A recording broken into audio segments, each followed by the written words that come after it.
नमस्कार, news point लेकर हाजिर हूं मैं राजीव। दोस्तों, राहुल गांधी की भारत जोड़ो न्याय यात्रा में 2 दिनों का ब्रेक हुआ और इधर सियासत में बड़ी ब्रेकिंग न्यूज आ गई। बिहार की सत्ता बीजेपी ने एक बार फिर नीतीश कुमार के सहयोग से हासिल कर ली है। बीजेपी एक अरसे से ऐसे ही मौके की तलाश में थी, आप सबको पता है, और उसी मौके की तलाश में उधर बीजेपी इसलिए थी क्योंकि राहुल गांधी से जबरदस्त मुकाबला हो गया था। राहुल गांधी ने भारत जोड़ो यात्रा, न्याय यात्रा निकाल दी थी। उसके सारे दांव, इधर राहुल गांधी ने जो भारत जोड़ो न्याय यात्रा की शुरुआत की तो हुआ ऐसा कि सारे दांव जो हैं बीजेपी के बेकार होते जा रहे थे। राम मंदिर की मीडियाई लहर जो है वो चलाने के बावजूद पूर्वोत्तर में राहुल की न्याय यात्रा के तूफान को बीजेपी नहीं रोक पाई। उल्टा असम के सीएम ने यात्रा रोकने की जितनी कोशिशें की, राहुल को उतना ज्यादा समर्थन मिलता गया। अब यात्रा आज फिर से पश्चिम बंगाल के जलपाईगुड़ी से शुरू हो चुकी है और खबर यह है कि ममता बनर्जी से राहुल की मुलाकात हो सकती है। यानी नीतीश कुमार को साथ लेकर इंडिया को तोड़ने की बीजेपी की कोशिश फेल हो गई है। आप जानते हैं कि 26 जनवरी से बिहार में जो सियासी हलचल शुरू हुई वो रविवार सुबह उस वक्त, यानी आज सुबह उस वक्त तेज हो गई जब नीतीश कुमार ने एक बार फिर मुख्यमंत्री पद से इस्तीफा दे दिया, सिर्फ इसीलिए कि कुछ घंटों में वो दोबारा मुख्यमंत्री पद की शपथ ले सकें। आप जानते हैं कि नीतीश कुमार ने फिर से बीजेपी से गठबंधन कर लिया है और अब बिहार में जेडीयू और बीजेपी की सरकार बन गई है, जिसमें नीतीश 9वीं बार सीएम बने हैं। लेकिन उनके साथ बीजेपी के 2 डिप्टी सीएम हैं। आपको याद होगा कि देश की सियासत में अब तक हरियाणा के विधायक गया लाल ने आया राम का मुहावरा दिया था। कैसे दिया था? इसलिए क्योंकि गया लाल ने 1967 में 1967 में एक दिन में 3 पार्टियां बदली थीं। लेकिन अब ऐसा लग रहा है कि नीतीश कुमार पलटी मारने या पाला बदलने का ऐसा रिकॉर्ड बना चुके हैं जो आसानी से नहीं टूटेगा और शायद अब हिंदुस्तान की राजनीति में कोई नया मुहावरा चल पड़े। वैसे कांग्रेस अध्यक्ष मल्लिकार्जुन खड़गे ने आया राम गया राम का तमगा आज नीतीश कुमार को पहना दिया है। जरा सुन लेते हैं मल्लिकार्जुन खड़गे, कांग्रेस अध्यक्ष मल्लिकार्जुन खड़गे ने जो बातें सुबह सुबह कही हैं, और खासकर तब जब नीतीश कुमार ने इस्तीफा दे दिया था। नीतीश कुमार के इस्तीफा के बाद जो बातें हो रही थी उसमें बहुत सारी बातें, लेकिन कांग्रेस अध्यक्ष मल्लिकार्जुन खड़गे की बात यहां इंपॉर्टेंट क्यों है, जरा सुन लीजिए। लेकिन यह सूचना तो हमको बिहार के डिप्टी चीफ मिनिस्टर और लल्लू प्रसाद दोनों ने दिए थे और आज वो सच हुआ। ऐसे देश में तो बहुत से लोग हैं, आया राम गया राम बहुत लोग। ऐसे देश में तो बहुत से लोग हैं, आया राम गया राम बहुत से लोग हैं, कह रहे हैं यहां मल्लिकार्जुन खड़गे। खैर, नीतीश कुमार ने बीजेपी के साथ मिलकर जो भी सियासी गेम सत्ता में बने रहने के लिए खेला है दोस्तों, वो उन पर ही भारी पड़ सकता है। क्योंकि चाहे जिस मजबूरी से बीजेपी ने नीतीश को फिर साथ लिया हो या जिस भी दबाव में नीतीश बीजेपी के साथ गए हों, दोनों ही हालात में असली फायदा महागठबंधन यानी आरजेडी, कांग्रेस और वाम दलों को होने वाला है बिहार में। क्योंकि बिहार में नीतीश कुमार की जो बची खुची विश्वसनीयता थी, जो क्रेडिबिलिटी थी, वो उन्होंने खुद ही खत्म कर दी है। इसे कहते हैं सुसाइड करना। आज सीएम पद की शपथ लेने के बाद नीतीश कुमार ने क्या कुछ कहा है, आइए जरा वो भी सुन लेते हैं। मुख्यमंत्री पद, आज सीएम पद की शपथ लेने के बाद, यानी कि जैसे सुबह जग के उठे, इस्तीफा दिया और शाम होते होते शपथ ले ली। कल तक या आज सुबह तक किसी और दल में थे, किसी और खेमे में थे और शाम को किसी और खेमे में आ गए। और क्या कुछ कह रहे हैं नीतीश कुमार, सुनिए जरा। और अब सब दिन के लिए हम लोग एक ही साथ रहेंगे जो शुरू से थे। और आज कुछ लोगों का हो गया, यानी हमारे अलावे 8 लोगों का हो गया है वो। तो अब बाकी जो बचेंगे उसको बहुत जल्दी और काफी हो जाएगा। तेजस्वी कह रहे हैं। लेकिन आज जितने लोगों का किया गया है, तो आज तो आप सब जानते ही हैं, तीनों पार्टी का और एक इंडिपेंडेंट लड़के का किया जा चुका है। तो अभी 2 चीज हम बता देना चाहते हैं का, और दूसरा विजय कुमार सिन्हा जी का।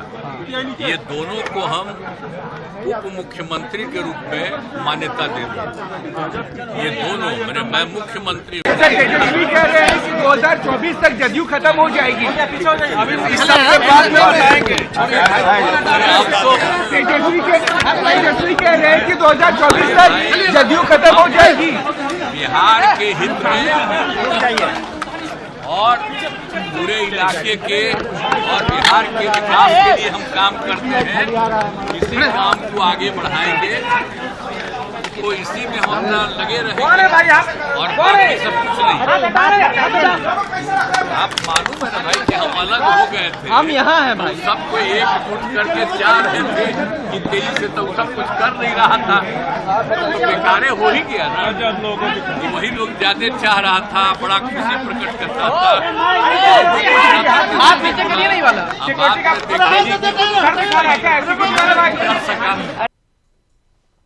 तो नीतीश कुमार कहीं ना कहीं जस्टिफाई करने की कोशिश कर रहे हैं कि क्यों हम यहां से वहां गए।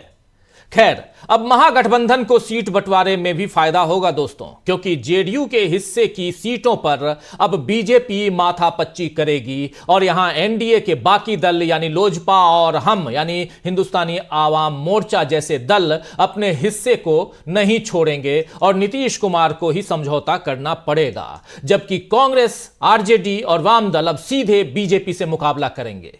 नीतीश के इंडिया से अलग होने से भी फायदा है, क्योंकि एक उन्हीं को लेकर उलझन थी कि वे संयोजक भी बनना चाहते थे और प्रधानमंत्री भी बनना चाहते थे, यानी दोनों पदों की इच्छा नीतीश कुमार अंदर खाने अपने दिल में रखते थे और इस पर खींचतान हो सकती थी। ममता बनर्जी, अखिलेश यादव, अरविंद केजरीवाल, इन लोगों ने कांग्रेस से थोड़ी अनबन के बावजूद यही आश्वासन दिया है कि वे इंडिया के साथ हैं और बीजेपी को हराने के लिए जोर लगा देंगे। इंडिया गठबंधन को इस समय ऐसे ही नेताओं और दलों की जरूरत भी है जो बड़े मकसद के लिए छोटे मतभेदों को किनारे रख सकें। नीतीश कुमार ऐसा नहीं कर सके, मायावती ऐसा करने की हिम्मत नहीं जुटा पाई, तो अब यूपी हो या बिहार, दोनों राज्यों में इंडिया के सहयोगी खुलकर बीजेपी के खिलाफ लड़ पाएंगे। दूसरी तरफ आज तेजस्वी यादव ने अपने बयानों से बता दिया है कि वो अब सियासत में कच्चे खिलाड़ी नहीं हैं। आइए जरा सुनते हैं तेजस्वी यादव को। देखिए, हम अलग नहीं हुए, वो गए हैं। हम लोग जिसने मिलकर के सरकार बनाया, जो गठबंधन बनाया, उसकी हत्या मैं नहीं कर सकता और हत्या नीतीश कुमार जी ने किया है। हालांकि जो भी है, ना हमें गुस्सा है और ना हमें कोई शिकायत है। नीतीश कुमार जी आदरणीय थे, आदरणीय हैं और आदरणीय रहेंगे, इसमें कोई दो राय नहीं है। अभिभावक है, बड़े हैं हमसे, मैं सम्मान उनका करता था, करता रहूँगा, तो इसमें कोई इफ एंड बट की बात नहीं है। और हम तो भाजपा के लोगों को शुभकामना देते हैं कि इनको अपने पास लिया। खैर, जो भी बात है, लेकिन हम लोगों का उद्देश्य क्या था? नौकरी, रोटी, रोजगार, आर्थिक न्याय, चिकित्सा बेहतर हो, शिक्षा बेहतर हो, बिहार में विकास हो, निवेश आए, ये हम लोगों का असल मुद्दा था। तो अगर आप देखेंगे जो 17 साल भाजपा का और 17 महीना हमारा, तो ऐतिहासिक काम हुआ। जाति आधारित गणना हुआ, रिजर्वेशन जो है वो हम लोगों ने बढ़ाने का काम किया जो अब तक नहीं हुआ। आप देखिएगा 2 लाख से भी ज़्यादा नियुक्तियां पत्र शिक्षा विभाग ने बांटने का काम किया एक दिन में, जो आज तक कहीं भी किसी राज्य सरकार ने नहीं किया। 4.5 लाख नियोजित शिक्षकों को राजकीय दर्जा हम लोगों ने दिलाने का काम किया। IT पॉलिसीज़ हम लोगों ने लाने का काम किया। हम लोगों ने टूरिज्म पॉलिसी लाने का काम किया। हम लोगों ने स्पोर्ट्स पॉलिसी लाने का काम किया, यानी खेलोगे तो भी नौकरी मिलेगी, पढ़ोगे तो भी सरकारी नौकरी मिलेगी। तो हम लोगों का एजेंडा जो था वो बिल्कुल साफ था। अब क्रेडिट लेने की बात, वो कहते कि क्रेडिट लेंगे, तो इसका मतलब तो ये भी है कि वो भाजपा को चिता रहे। अब भाजपा सरकार में आई है, काम करेगी तो अपना क्रेडिट नहीं लेगी क्या? तो हमारा लगभग 79 विधायक, उनके 45 विधायक, विभाग हमारा, मंत्री हमारे, काम हमारा, तो क्रेडिट लेंगे नहीं, हम तो क्रेडिट लेंगे ही। तो ये बेकार की बातें हैं, उनको बोलने के लिए कुछ नहीं है, तो कुछ भी अनर्गल बातें वो कहते। तो ये बेकार की बातें हैं, उनको बोलने के लिए कुछ भी नहीं है, तो कुछ भी अनाप शनाप बोलते हैं। तेजस्वी यादव ने यहां तक कह दिया कि खेल तो अब शुरू हुआ है, यानी पिक्चर अभी बाकी है। जरा ये भी सुन लें। पूरी तरीके से हम यही कहना चाहते हैं कि खेला अभी शुरू हुआ है, अभी बाकी है। अभी तो सारी चीज़ें हैं ना, तो हम क्या नीति बना रहे हैं, हम अपने पत्ते नहीं खोलना चाहते। पूरी तरीके से हम अपने पत्ते नहीं खोलेंगे कि आगे हम क्या करने जा रहे हैं। क्या नए सत्र में आप लोग कुछ अब हमको कुछ बोलना ही नहीं, इसमें हम पत्ते खोलेंगे ही नहीं। तो हम तो पूरी तरीके से इतना ही कहना चाहते हैं कि हम जो कहते हैं वो करके दिखाएंगे। पिछले 30 जनवरी कबूल है, लेकिन अब क्या क्या नहीं बोला था। तो सुन रहे थे आप यहां तेजस्वी यादव को, लेकिन उधर अखिलेश यादव ने ट्वीट करके सीधा निशाना नीतीश कुमार पर, एक पे एक 2 ट्वीट उन्होंने किया अखिलेश यादव ने, और दोनों ट्वीट में सीधा निशाना नीतीश कुमार पर। अखिलेश यादव लगातार इंडिया गठबंधन की मजबूती के लिए पिछले दिनों देखा जा सकता है कि वो काम कर रहे हैं। अखिलेश यादव ने क्या कुछ कहा ट्वीट में, जरा वो भी देख लेते हैं। अखिलेश यादव का पहला ट्वीट क्या कुछ लिखते हैं, देखिए जरा। अखिलेश यादव के ट्वीट को जल्दी आप तक हम पहुंचाते हैं। तो अखिलेश यादव ने जो कुछ निशाना साधा है वो जल्दी से जल्दी आप तक हम पहुंचाएंगे, लेकिन सबसे बड़ी बात यहां कि ये देखिए अखिलेश यादव का ट्वीट, ये लिख रहे हैं, ये भाजपा का लोकसभा चुनाव हारने की हताशा का नतीजा है, जिसमें साजिश करके एक भावी प्रधानमंत्री को अपने साथ मिलाकर मुख्यमंत्री के पद तक ही सीमित कर दिया। भाजपा ने बिहार की जनता का अपमान किया है और जनमत का भी अपमान किया है। जनता इस अपमान का जवाब भाजपा गठबंधन को लोकसभा का चुनाव हरा कर देगी। ये कह रहे हैं नीतीश कुमार के लिए और भाजपा के लिए अखिलेश यादव। अखिलेश यादव यही नहीं रुके, अखिलेश यादव ने लिखा, भाजपा अपने जीवन काल में इतनी कमजोर कभी नहीं थी जितनी आज हो गई है। आज विश्वासघात का नया कीर्तिमान बना है, जनता इसका करारा जवाब देगी। कोई आप पर विश्वास न करे, एक व्यक्ति के रूप में किसकी इससे बड़ी हार और कुछ नहीं, किसी की इससे बड़ी हार और कुछ नहीं हो सकती है। यह कह रहे हैं सीधे सीधे नीतीश कुमार के लिए जो घटनाक्रम है उसके लिए अखिलेश यादव। अखिलेश यादव का जो ये ट्वीट है ये बहुत इंपॉर्टेंट ट्वीट, अलग अलग 2 हिस्सों में इनका ट्वीट है। भाजपा ने बिहार की जनता का अपमान किया है और जनमत का भी अपमान किया है, और एक भावी प्रधानमंत्री को मुख्यमंत्री बनाकर कहीं ना कहीं भाजपा ने मुख्यमंत्री के साथ यानी कि नीतीश कुमार के साथ भी खेला कर दिया है। कहने का मतलब यही है यहां अखिलेश यादव का। अखिलेश यादव सीधा सीधा हमलावर हो रहे हैं और इसमें जरूरत भी है। तो दोस्तों आइए आज न्यूज पॉइंट में चर्चा करेंगे कि नीतीश ने इंडिया से जाते जाते बीजेपी की हार का कर दिया है इंतजाम। क्या नीतीश के जाने से इंडिया को होगा फायदा या नुकसान? आइए, तेजस्वी ने कर दिया बड़ा ऐलान, आप देख रहे हैं, हम लिख भी रहे हैं, और सीधा उन्होंने कह दिया कि खेला तो अभी शुरू हुआ है, पिक्चर अभी बाकी है, जो हम लिख भी रहे हैं। तो क्या पिक्चर अभी बाकी है बिहार में? आइए उसकी चर्चा जरूरी है। और दूसरी तरफ उधर राहुल गांधी कल बिहार में प्रवेश करने वाले हैं। उनकी जो यात्रा है भारत जोड़ो न्याय यात्रा, वो कल बिहार प्रवेश करेगी और परसों 30 तारीख को बिहार में बहुत बड़ी रैली करने वाले हैं राहुल गांधी। तो इन तमाम मसलों पर खुलकर चर्चा करते हैं। अब हमारे साथ कुछ वरिष्ठ साथी जुड़े हुए हैं, आइए सबसे आपका परिचय करवाता हूं। हमारे साथ जुड़े हुए हैं प्रोफेसर अखिल स्वामी जी। स्वामी जी आपका स्वागत करता हूं। हमारे साथ जुड़े हुए हैं डॉक्टर दीपक पाचपोर जी, अमलेंदु उपाध्याय जी, प्रेम कुमार जी, प्रोफेसर रविकांत जी और प्रशांत टंडन जी। आप सबका स्वागत इस्तकबाल और स्वागत इस्तकबाल आप तमाम दोस्त साथी शुभचिंतक आप सबका जो अब तक जुड़ चुके हैं, जो जुड़ने वाले हैं। सीधे प्रोफेसर अखिल स्वामी जी आप ही के पास आना चाहता हूं। बिहार से लेकर दिल्ली तक सियासत में हिचकोले खाते हुए कहीं ना कहीं देखें तो बीजेपी जो है, राम मंदिर से बिहार में नीतीश कुमार तक, कैसे आप देखते हैं इस पूरे घटनाक्रम को? और उसमें नीतीश कुमार को लेकर जो एक तरफ अखिलेश यादव कह रहे हैं कि पिक्चर अभी बाकी है, और दूसरी तरफ अखिलेश यादव कह रहे हैं कि एक प्रधानमंत्री का मटेरियल उसको मुख्यमंत्री बनाकर छोड़ दिया भाजपा ने। क्या कर रही है भाजपा आखिर? स्वामी जी। देखिए राजीव जी, पहली बात तो मुझे ऐसा लगता है जब कुछ दिन पहले विधानसभा के अंदर नीतीश कुमार जी ने एक चीज बोली थी और एक भाव भंगिमा दिखाई थी, उंगलियों के इशारे किए थे, मैं समझ नहीं पाया था कि नीतीश कुमार ये क्या मैसेज देना चाह रहे हैं। क्योंकि कोई भी संभ्रांत आदमी विधानसभा के अंदर इतना परिपक्व नेता जिस प्रकार की भाव भंगिमा उन्होंने दिखाई थी, मैं समझ नहीं पाया था। आज मुझे समझ में आया, वो ये मैसेज दे रहे थे बीजेपी की लीडरशिप को कि आपका स्तर और मेरा स्तर एक जैसा है, इसलिए लेट अस मर्ज। हम आपकी ही तरह, जैसे अनुराग ठाकुर हैं, बिल्कुल उसी स्तर की मैं बात करता हूं, क्योंकि उस स्तर से ये मुझे लगा था। अब दूसरा, मैं एक और चीज जानना चाहूंगा नीतीश बाबू से। आपने तो जातीय जनगणना करा दी, बिहार के अंदर करा दी, अब डबल इंजन की सरकार है, केंद्र सरकार उसको कराने के लिए तैयार नहीं है, तो क्या केंद्र सरकार को आप कन्विंस करेंगे कि वो जातीय जनगणना जो हुई थी उसको घोषित करे या नई जनगणना कराए, जिससे बैकवर्ड और जो अति पिछड़े हैं उनको अधिकार मिले? या आप जो वहां की सवर्ण जातियां जो बीजेपी की सपोर्टर हैं, जो चाहती हैं कि जातीय जनगणना ना हो, उसको आप त्याग देंगे? तीसरी बात जो आपने पूछी राजीव जी, अभी तक वेस्ट से ईस्ट की तरफ गंगा बहती थी। राहुल गांधी जब बिहार के अंदर प्रवेश करेंगे तो मोहब्बत की जो नदी है वो ईस्ट से पश्चिम की तरफ बहेगी और जनता देखेगी। जब इसका क्रॉसओवर होगा, इधर से मैया गंगा बहेंगी और उधर से मोहब्बत की गति बहेगी। इसमें लाभ हुआ या हानि हुआ, मैं तो राजीव जी आपको बता चुका हूं। मैं तो स्ट्रेटेजिक मैनेजमेंट का प्रोफेसर हूं। देखिए, तीन ही परिस्थितियां हैं 2024 की जो बनती हैं।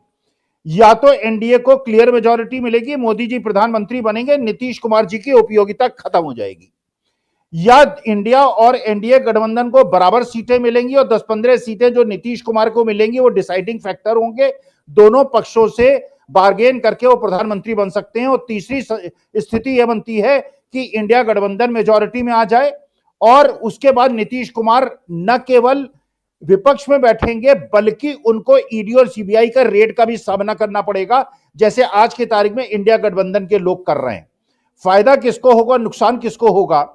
देखिए, आज के तारीख में भारतवर्ष में एक राहुल गांधी और एक तेजस्वी यादव और लालू यादव, ये केवल ऐसे दो ऐसे स्तंभ खड़े हैं जो पूरे विश्व को मैसेज दे रहे हैं कि अगर ऐसी पार्टी है या जो नेता जो कि किसी भी स्थिति में समझौता इन जो सांप्रदायिक शक्तियां हैं इससे नहीं कर सकते, देश को तोड़ने का प्रपंच कर, तो लालू यादव और तेजस्वी यादव की छवि उभरी है। अखिलेश यादव ने जिस प्रकार से उत्तर प्रदेश के अंदर मैसेजिंग की है कांग्रेस के साथ समझौता करके, और देखिए नैरेटिव जो है 2022 के बाद, जो ये अभी 22 जनवरी 2024 के बाद जो नैरेटिव इनका मुख्य पॉइंट था उसकी तरफ जो उन्होंने केंद्रित किया था, पिछले 10 दिन से वो जगह बिल्कुल खत्म हो गई है, नैरेटिव बिल्कुल चेंज हो गया है। और आज की तारीख में नैरेटिव ये हो रहा है और पूरा देश का वोटर पोलराइज्ड है, या तो मोदी जी के साथ है या मोदी जी के विरोध में है। नीतीश कुमार इधर जाए या उधर, आज के तारीख में जो 60% वोट है और जो 40% वोट है वो प्रतिबद्ध है। नीतीश कुमार ने अपने सारे रास्ते बंद कर दिए हैं। अगर लोकसभा का चुनाव मोदी जी जीत गए, 2024 चुनाव के बाद ये नहीं रहेंगे चीफ मिनिस्टर, मुझसे लिखवा के रख लीजिए। बीजेपी इनको ठोक के बिल्कुल राजनीति इनकी खत्म कर देगी। और अगर इंडिया गठबंधन जीत गया लोकसभा का चुनाव तो नीतीश कुमार ईडी का ही सामना करेंगे और जितने भी पुरानी कार्रवाइयां हैं उसका जवाब देते फिरेंगे। इन्होंने अपने राजनीतिक भविष्य को मेरे हिसाब से खत्म कर दिया। कुमार ने अपने राजनीतिक भविष्य को प्रोफेसर अखिल स्वामी जी के हिसाब से खत्म कर दिया है।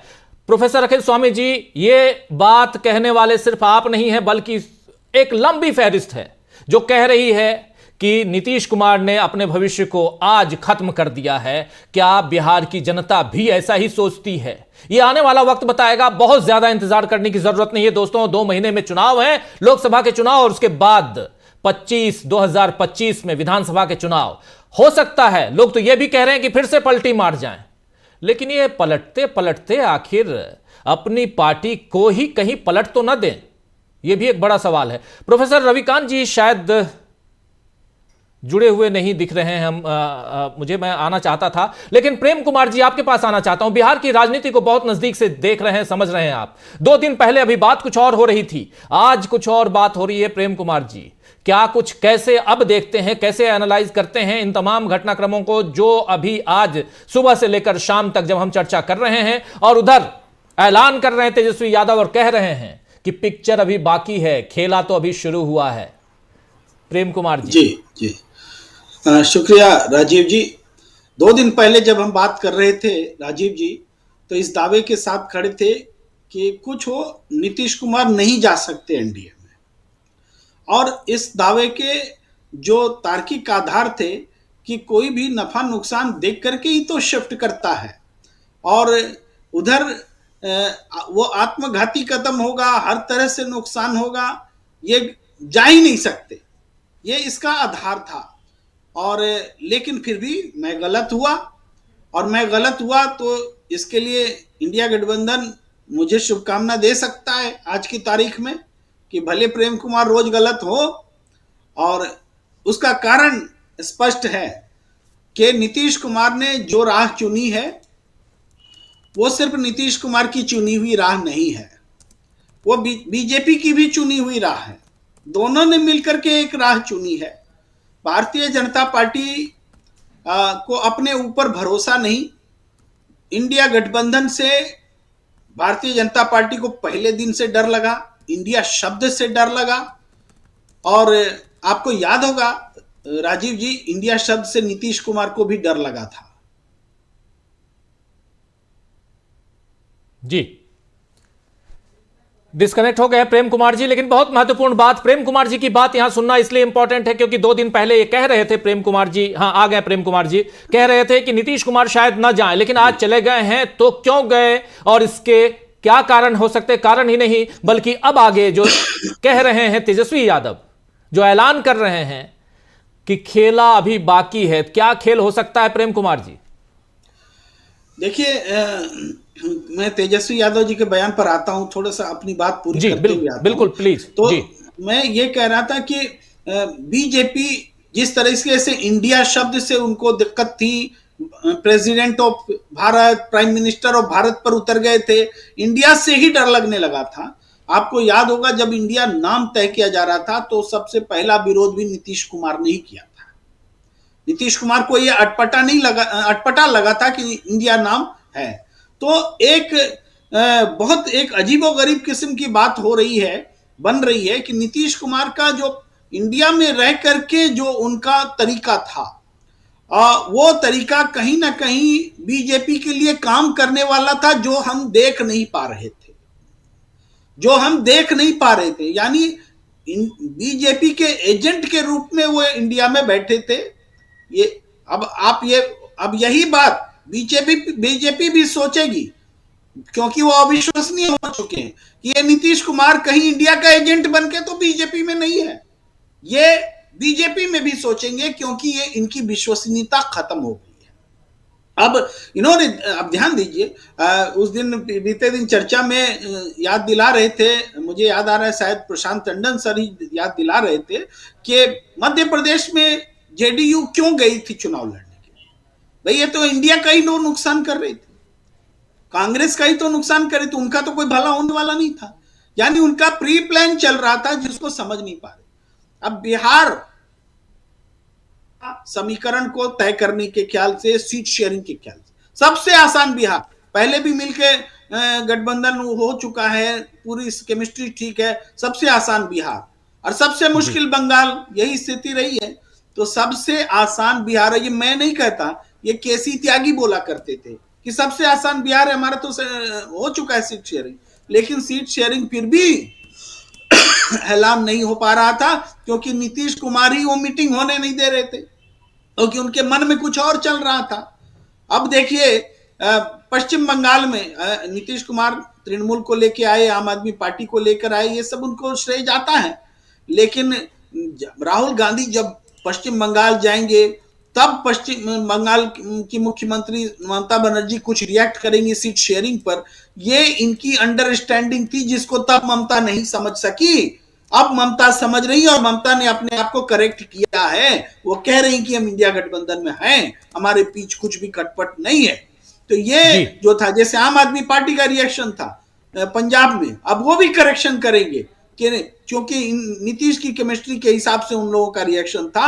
और नीतीश इंडिया में रह करके इंडिया के खिलाफ काम कर रहे थे, बीजेपी के लिए काम कर रहे थे। ये बात हमारी आंखों में नहीं समझ में आ रही थी, कितना कैसे अविश्वास किया जाए जो कि इंडिया गठबंधन को खड़ा करने की जिसकी जिम्मेदारी है, जिसको कन्वेनर बनाने के बारे में सोचा जा रहा है, उस पर कैसे अविश्वास कोई कर सकता है। इस हिसाब से अब हम जो कह रहे थे, आपने अब तेजस्वी वाले प्रश्न पर आता हूं। तेजस्वी यादव ने जो कहा कि खेला होगा, इसके दो स्पष्ट कारण है। एक, जेडीयू तब महागठबंधन में आई थी जब उनको लगा था कि ऑपरेशन आरसीपी चल रहा है, जब उनको लगा था कि उनकी पार्टी को जानबूझ के हराया गया है, हमारे पीठ में खंजर भोंका गया है।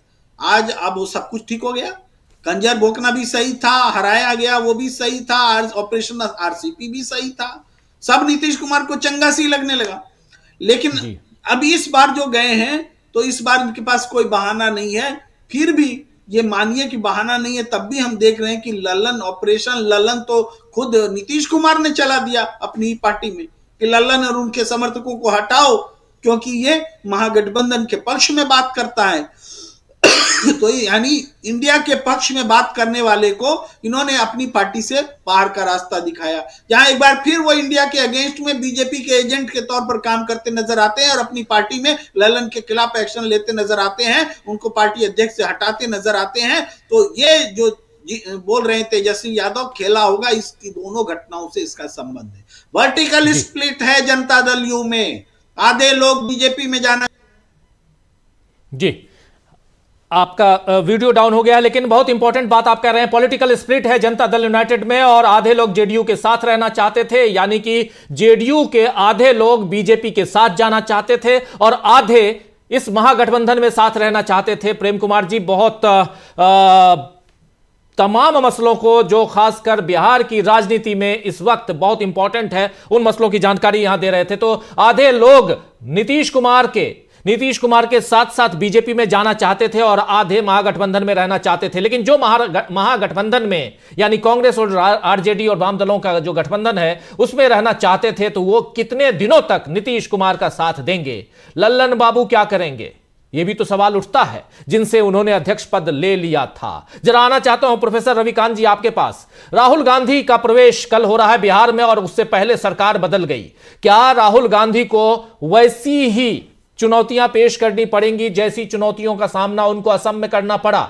इसीलिए, और दूसरी बात, क्योंकि अब सब कुछ इनके हाथ में है, यानी बीजेपी के हाथ में है, नीतीश बाबू जो पलट चुके हैं उनके हाथ में है, और यहां राहुल गांधी के सामने क्या चुनौतियों का पहाड़ होगा, या राहुल गांधी ने जैसे असम को झेला ही नहीं बल्कि झेला दिया असम के मुख्यमंत्री को, क्या वैसा ही यहां नीतीश कुमार को झेलाने वाले हैं? एक सवाल यह। लेकिन दूसरी बात कि तेजस्वी यादव साफ साफ कह रहे हैं कि काम करेंगे हमने 2 लाख से ज्यादा लोगों को रोजगार दिया, हमने यहां तमाम चुनौतियों का सामना करते हुए युवाओं में एक जो प्रोत्साहन देना था, भरना था, उत्साहवर्धन करना था, वो हमने किया। और आप वहां जाके क्या कहोगे? आप तो पिछले 10 साल से कुछ कर ही नहीं रहे थे आप, और कुछ बातें यहां प्रेम कुमार जी ने बताई हैं। जरा तेजस्वी यादव की बात, नीतीश कुमार तो अब पीछे जा चुके हैं, और राहुल गांधी का प्रवेश कैसे देखते हैं?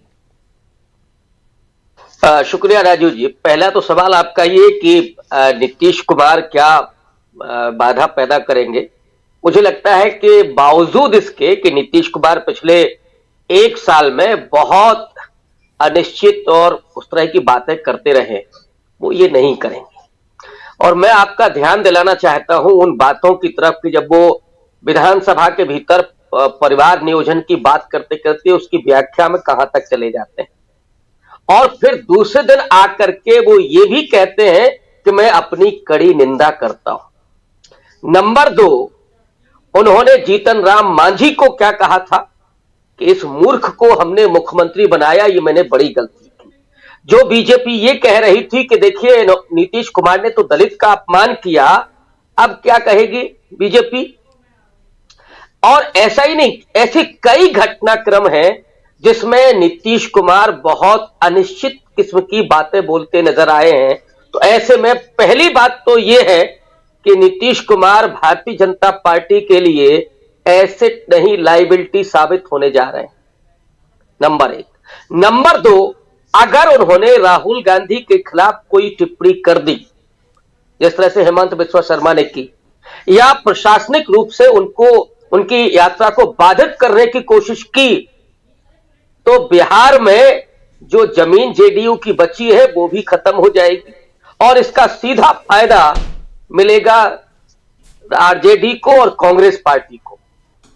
क्योंकि राहुल गांधी का आप कुछ भी आलोचना कर लें, आप उनकी आइडियोलॉजी से ना सहमत हो, आप उनकी किसी बात से ना सहमत हो, या आप ये कहें कि राहुल गांधी बहुत लच्छेदार भाषण नहीं दे पाते हैं, लेकिन राहुल गांधी जो कर रहे हैं उससे तो आप असहमत कभी नहीं हो सकते। राहुल गांधी कह रहे हैं कि हमें गांधी की तरह है फिर से आजादी के लिए लड़ाई लड़नी है। इस देश में अन्याय हो रहा है, महिलाओं से बलात्कार हो रहे हैं, लेकिन प्रधानमंत्री आज 16,000 करोड़ के हवाई जहाज में बैठ करके सैर कर रहा है, दिन में 4 बार ड्रेस बदल रहा है, 8 करोड़ की गाड़ी में घूम रहा है, इसको कोई फिक्र नहीं है अपने लोगों की। वो व्यक्ति इस देश का प्रधानमंत्री है और केवल तमाशा कर रहा है। उन राहुल गांधी पर आप कैसे सवाल खड़े कर सकते हैं? तो बिहार में ये हिम्मत नहीं है नीतीश कुमार की, और मैं नहीं समझता हूं कि ये वो गलती करेंगे। हां, अगर कोई केमिकल लोचा है जिसकी तरफ बहुत सारे लोग कह रहे हैं कि लोग गुमराह कर, संजय झा और अशोक चौधरी का नाम आया था कि जिन्होंने नीतीश कुमार को पूरी तरीके से गुमराह किया, और गुमराह वही होता है जो थोड़ी बहुत प्रॉब्लम में होता है, जिसको अपने ऊपर भरोसा नहीं होता है। तो अगर कहीं उसी तरह की साजिश हो गई तो फिर आप अपने पैर पर कुल्हाड़ी मार लेंगे बिहार में, ये होगा। और फिर जो ख्वाब देख रहे हैं मोदी जी ना, सुनने में तो यहां तक आया अमित शाह नहीं तैयार थे नीतीश कुमार को लेने के लिए, वीटो लगाया नरेंद्र मोदी ने, क्योंकि उनको समझ में आ रहा था कि बिहार अगर हमारे हाथ से गया, महाराष्ट्र तो जा ही रहा है, बंगाल में हमारे पास है नहीं, कर्नाटक की वो सीटें दोबारा मिलेंगी नहीं, तो हम करेंगे क्या? केवल यूपी के भरोसे रहेंगे क्या? और यूपी में भी अगर, अब मैं एक बात और कह रहा हूं, आपसे खुलासा भी कर रहा हूं, जो रणनीति चल रही है इस समय इंडिया अलायंस के भीतर, वो रणनीति ये है कि अब पीएम फेस का नाम ऐलान कर दिया जाए। अभी तो थोड़ा मामला फंसा हुआ था कि 2 नाम थे कि नीतीश कुमार हो या मल्लिकार्जुन खड़गे हो, लेकिन अब रणनीति सीधे तौर पर यह होगी कि मल्लिकार्जुन खड़गे पहला दलित फेस, और यह भी हो सकता है कि वो 2-2 हाथ करें काशी से नरेंद्र मोदी के सामने। तब क्या होगा? तब क्या मांझी वाला सवाल नहीं आएगा बिहार में? क्या आपने कहा कि हमने इस मूर्ख को बना दिया, और अब तो सीधा मुकाबला चाय वाला बनाम चाय हमारी नहीं पीता है कोई, उसका हो गया। तो फिर क्या होगा? ममता बनर्जी, अरविंद केजरीवाल पहले सहमत हैं, उद्धव ठाकरे से लेकर के अखिलेश यादव को भी दिक्कत नहीं होगी, क्योंकि जैसे ही मल्लिकार्जुन खड़गे का नाम आएगा, उत्तर प्रदेश का 21.5% दलित जो मायावती के लिए बराबर हमदर्द रहा, वो भी खड़ा हो जाएगा इंडिया अलायंस के साथ। समाजवादी पार्टी को बड़ा फायदा होगा, आरजेडी को बड़ा फायदा होगा, और इसीलिए उस ट्रंप कार्ड की तरफ बदली हुई रणनीति में इंडिया अलायंस आगे आ रहा है। और मुझे लगता है कि आपको 2-4 दिन के भीतर ही, या अभी जो फरवरी में होने जा रहा है अंतरिम बजट, उसके बाद ही आपको ये नाम ऐलानिया तौर पर सुनाई देगा, और फिर नीतीश कुमार वो सिर धुनेंगे, सिर पीटेंगे कि मैंने ये क्या कर लिया। जी बिल्कुल बिल्कुल। नीतीश कुमार आगे, नीतीश कुमार की रणनीति तो साफ नजर आ रही है कि वो इस पाले से उस पाले गए हैं और कह रहे हैं कि मैं वापस आ गया, अब कहीं नहीं जाऊंगा। यही बात तो पहले भी कह रहे थे कि अब मर जाऊंगा लेकिन कहीं नहीं जाऊंगा। और उधर अमित शाह कह रहे थे कि अब नीतीश कुमार और लल्लन बाबू को कभी नहीं लेंगे हम, लेकिन आज आ गए, सब आ गए हैं। सब वो हमारे साथी प्रशांत टंडन जी कहते हैं ना, वो वॉशिंग मशीन में सब धुल जाते हैं, कुछ लोग वॉशिंग मशीन के अंदर धुलने का इंतजार कर रहे हैं, जिनमें हिमंता विश्व शर्मा हैं। बकौल हमारे साथी प्रशांत टंडन जी हमारे साथ बैठे हुए हैं, अभी उन्हीं के पास आता हूं। प्रशांत जी आपके पास आऊं, लेकिन आपसे पहले जरा मैं फिर से उन साथियों के लिए, जो तमाम हमारे दर्शक साथी जो बाद में जुड़े हैं, एक बार फिर से आप सबका इस्तकबाल करता हूं, स्वागत करता हूं। तेजस्वी यादव ने जो कहा है, दूसरी बाइट जो सुनाई थी, जरा चाहता हूं कि उसको फिर से सुनाइए, जो कह रहे हैं कि खेला अभी बाकी है, अभी तो खेला होना है, और खेला नहीं बल्कि पिक्चर जो हम लिख रहे हैं कि बिहार में पिक्चर अभी बाकी है। किस बिना पे, किस दम पे वो कह रहे हैं, जरा ये समझ लेते हैं, पहले उनको सुन लेते हैं तेजस्वी यादव को। पूरी तरीके से हम यही कहना चाहते हैं कि खेला अभी शुरू हुआ है, अभी बाकी है, अभी तो सारी चीज़ें हैं ना। तो हम क्या नीति बना रहे हैं, हम अपने पत्ते नहीं खोलना चाहते। पूरी तरीके से हम अपने पत्ते नहीं खोलेंगे कि आगे हम क्या करने जा रहे हैं। क्या नए सत्र में आप लोग कुछ अब हमको कुछ बोलना ही नहीं, इसमें हम पत्ते खोलेंगे ही नहीं। तो हम तो पूरी तरीके से इतना ही कहना चाहते हैं कि हम जो कहते हैं वो करके दिखाएंगे। पिछले 30 जनवरी कबूल है, लेकिन अब क्या क्या नहीं बोला था, छोड़िए ना। तो हम जो कहते हैं वो करके दिखाते हैं, या कह रहे हैं सीधे सीधे तेजस्वी यादव। अभी खेल बाकी है, खेला होना है, पिक्चर अभी बाकी है, और बिहार में सचमुच क्या पिक्चर अभी बाकी है। प्रशांत टंडन जी। जी बिल्कुल, पिक्चर तो बाकी है भी, और बड़ी इंटरेस्टिंग पिक्चर बाकी है राजीव जी। लेकिन सबसे मुश्किल देखिए जो बात है, जो बात हम लोग बहुत से लोग नहीं कर रहे हैं, पलटू राम अकेले नीतीश कुमार नहीं है। पलटू राम तो नरेंद्र मोदी और अमित शाह भी हैं। उन्होंने भी वैसी ही भाषा में कहा था। और अभी जिसकी चर्चा प्रोफेसर रविकांत कर रहे थे, वो विधानसभा में भाषण दिया था, तो नरेंद्र मोदी ने पब्लिक मीटिंग में कहा था ना उनके बारे में कि कितना अमर्यादित भाषा में बिहार के मुख्यमंत्री बोलते हैं। वो अब उनके सामने है। देखिए बीजेपी की मजबूरी क्या है। आप बीजेपी का कॉन्फिडेंस कितना हिला हुआ है, इसके बावजूद कि आपने राम मंदिर को लेकर इतना बड़ा इवेंट कर डाला, और ये प्रचारित हो रहा है खास मीडिया में कि राम मंदिर से पूरा चुनाव जीत लेंगे, तो आपको दुनिया भर के हथकंडे करने की आवश्यकता पड़ रही है। दूसरी बात राजीव जी ये है कि बीजेपी के पास अभी भी, आप देखिए कि बहुत से लोगों ने, जो उप मुख्यमंत्री बने हैं बिहार के बाहर के लोगों ने पहली बार उनके नाम सुने होंगे। तो बीजेपी के पास आज भी बिहार में कोई चेहरा नहीं है, और अब नीतीश कुमार के चेहरे पर वो चुनाव लड़ेंगे,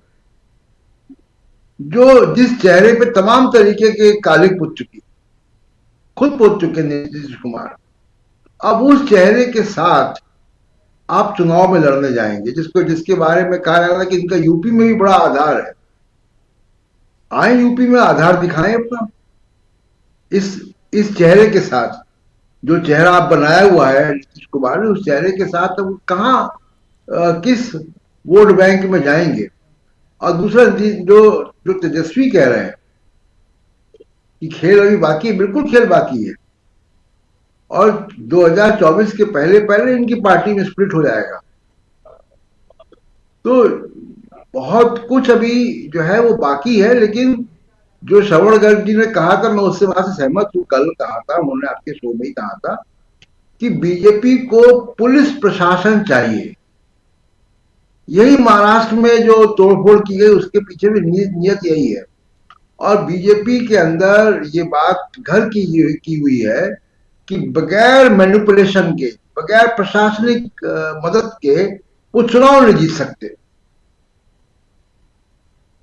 तो अब नीतीश कुमार ये काम करेंगे बीजेपी के लिए कि वो प्रशासनिक इंतजाम करेंगे बीजेपी की इलेक्शन मशीनरी को मजबूत करने के लिए चुनाव में। सिर्फ एक ही मकसद है, और बाकी वो चेहरा रहेंगे, काम मुख्यमंत्री वाले दोनों वो करेंगे। तो ये एक बड़ी मुश्किल बीजेपी के साथ भी है।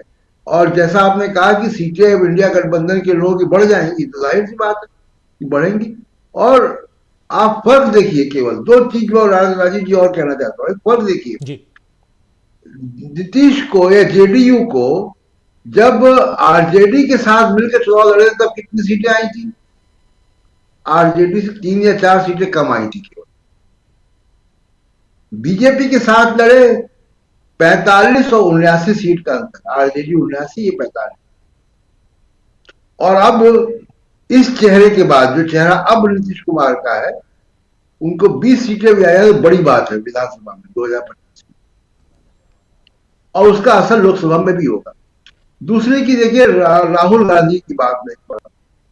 आप राहुल गांधी नीतीश कुमार से भी और लालू प्रसाद यादव से भी इंटरेक्ट करते आपको नजर आते हैं। आप दोनों इंटरेक्शन का लेवल देखिए। राहुल गांधी लालू यादव के किचन में हैं, उनके साथ खाना बना रहे हैं, उनसे रेसिपी सीख रहे हैं, और नीतीश कुमार से वो औपचारिक रूप से मिलते रहे। नीतीश कुमार के किचन तक नहीं गए राहुल गांधी जी। इतना इंटीमेसी नहीं थी। और दूसरे की कांग्रेस ने, ये कहा जा रहा है कि बीजेपी उनका इस्तेमाल कर रही, कांग्रेस ने भी इस्तेमाल किया उनका। कांग्रेस ने नीतीश कुमार को कहां लगाया? उन 148 लोकसभा सीटों में जहां पर ट्रायंगुलर फाइट होनी है। नीतीश कुमार एक भी दिन वहां नहीं भेजे गए जहां कांग्रेस अकेले बीजेपी के साथ सामना कर रही है। उन लोकसभा सीटों के राज्यों में नीतीश कुमार को नहीं भेजा गया। नीतीश कुमार को वहीं भेजा गया जहां ट्रायंगुलर फाइट है। कहीं ना कहीं कांग्रेस को मालूम था, या राहुल गांधी को मालूम था कि नीतीश कुमार की वैचारिक जो कमिटमेंट है वो क्या है, और लालू प्रसाद यादव का वैचारिक कमिटमेंट और क्या है। तो ये फर्क कांग्रेस कर रही थी।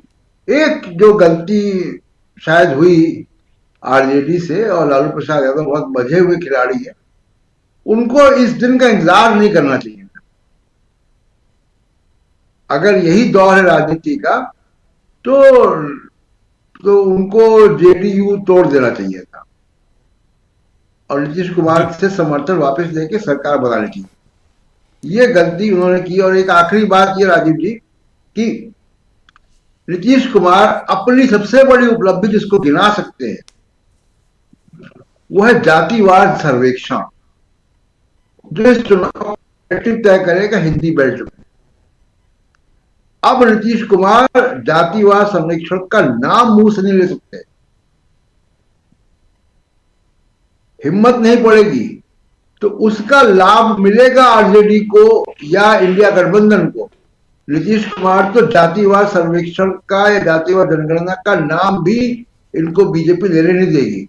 राजीव जी बिल्कुल बिल्कुल, बहुत बड़ी बात आप कह रहे हैं और बहुत महत्वपूर्ण बातें यहाँ जातिवार जनगणना की जो बात है। देखिए कितनी सारी चीजें पिछले साल भर में 12 महीनों में, 12 महीना 30 जनवरी को शायद पूरा होगा। हाँ बिल्कुल, 30 जनवरी 2023 को इधर आए थे और उसके बाद क्या कुछ हुआ आप देख रहे हैं। तो एक साल में नीतीश बाबू ने वो काम कर दिया, या कहें तो नीतीश कुमार से वो काम करवा लिया गया, तेजस्वी यादव ने करवा लिया उप मुख्यमंत्री होने के नाते, जिसमें 2 लाख रोजगार, उसके अलावा जाति आधारित जनगणना, ये तमाम महत्वपूर्ण कामों को करवा कर अब इसके बाद अगर नीतीश बाबू उधर गए हैं तो उनके पाले में, उनके हिस्से में, उनकी जेब में क्या कुछ बचा है, या सब खर्च करके चले गए?